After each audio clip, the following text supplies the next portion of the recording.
pemerintah Aceh dan masyarakat Aceh komitmen menerima perdamaian ini.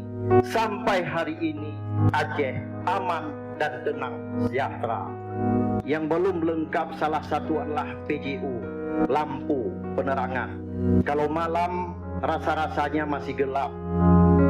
Alangkah indahnya ketika diberikan sesuatu kado kepada kami Provinsi Aceh, khususnya Kabupaten Pidi, berilah yang lengkap supaya sempurna kami menerimanya. Untuk terus membangun Aceh dengan semangat bersama, kejujuran, keterbukaan, biarlah taman ini menjadi saksi bahwa dari luka kita tumbuh, dari gelap kita menyaksikan cahaya, dari peristiwa sejarah kita membentuk masa depan yang lebih cerah dan sejahtera. Telah melihat komitmen Presiden terhadap pelanggaran HAM. Salah satu pelanggaran HAM terbesar adalah di sini. Mungkin sebagian korban hari ini hadir. Kami pemerintah Aceh berharap sangat kepada pemerintah pusat.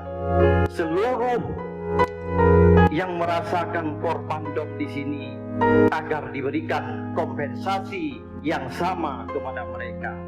Harapan apa yang menjadi kekurangan agar di sini terang, mereka bisa beribadah, bisa berdoa dengan tenang malam hari. Saya sekali lagi kepada pemerintah pusat, berikan kompensasi yang sewajarnya kepada mereka sesuai janji Pak Jokowi ketika Pak Jokowi hadir di rumah gedung ini. Untuk terus membangun Aceh dengan semangat bersama, kejujuran, keterbukaan, biarlah taman ini menjadi saksi bahwa dari luka kita tumbuh, dari gelap kita menyaksikan cahaya, dari peristiwa sejarah kita membentuk masa depan yang lebih cerah dan sejahtera.